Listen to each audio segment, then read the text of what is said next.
আজ তোমাদের সাথে এমন একটা বেবি সোপের রিভিউ শেয়ার করতে চলেছি যেটা ব্যবহার করলে বেবির গায়ে কোনো রকম র্যাশ তো বেরোবেই না, সঙ্গে বেবির গায়ের রং হয়ে উঠবে আগের তুলনায় অনেক বেশি উজ্জ্বল এবং ফর্সা।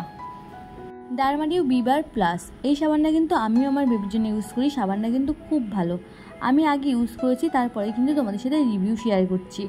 এই সাবানটা নিট ওয়েটিং আছে 75 গ্রাম। এই সাবানের মধ্যে থাকা glycerin, coconut oil, vitamin E, wheat green oil এছাড়াও বিভিন্ন উপাদান আমাদের শিশুদের ত্বককে অনেকখানি কোমল এবং অনেকখানি ময়শ্চারাইজ করে তোলে। শিশুর শুষ্ক ত্বকের সমস্যাকে দূর করে এবং ত্বকের আর্দ্রতা ফিরিয়ে আনতে সাহায্য করে। বেবির জন্য এমন একটা সাবান চাইছো যেটা ইউজ করলে বেবির ত্বক হয়ে উঠবে অনেকখানি কোমল এবং অনেকখানি ফর্সা, তাহলে কিন্তু এই সাবানটা তোমরা চোখ বন্ধ করেই ব্যবহার করতে পারো। ডারমাডিউ বিবার প্লাস। বেবিদের স্কিন কিন্তু আমাদের স্কিনের তুলনায় অনেকখানি পাতলা হয়, অনেক কোমল হয়, তাই আমাদের সবসময় বেবিদের জন্য বেবি সোপই ইউজ করা উচিত।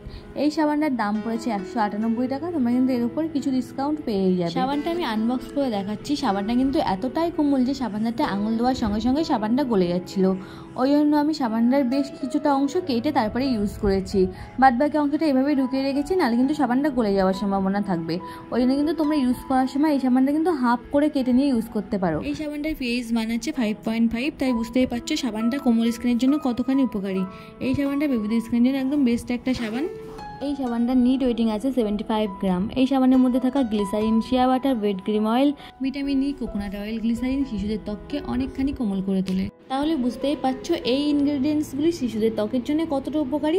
আমি তো আমার শিশুর জন্য এই সাবানটা ইউজ করি, তোমরাও কিন্তু চাইলে এই সাবানটা ইউজ করতে পারো তোমাদের শিশুদের জন্য। আমি যে উপকরণগুলোর কথা বললাম তাছাড়াও কিন্তু এমন অনেক উপকরণ দেওয়া আছে এই সাবানটার মধ্যে যা আমাদের বেবিদের স্কিনের জন্য অনেকখানি উপকারী। এই সাবানটা কিন্তু আমরা সারা বছর বেবিদের জন্য ইউজ করতে পারি, শীত, গ্রীষ্ম, বর্ষা সবসময় কিন্তু ইউজ করতে পারবো।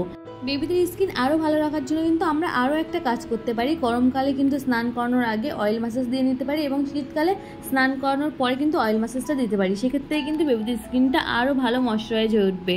আর সঙ্গে কিন্তু এই সাবানটা সারা বছর তোমরা মাখাতেই পারবে। তাহলে যারা সদ্য মা হয়েছে তারা কিন্তু তাদের বেবির জন্য এই সাবানটা ইউজ করতে পারো একদম চোখ বন্ধ করে। আজকের রিভিউটা এখানেই শেষ করছি, পরের দিন দেখা হচ্ছে অন্য কোনো প্রোডাক্টের রিভিউ নিয়ে। ততক্ষণ সবাই ভালো থেকো, সুস্থ থেকো, আর আমার ভিডিওটা ভালো লাগলে অবশ্যই চ্যানেলটিকে সাবস্ক্রাইব করে রেখো।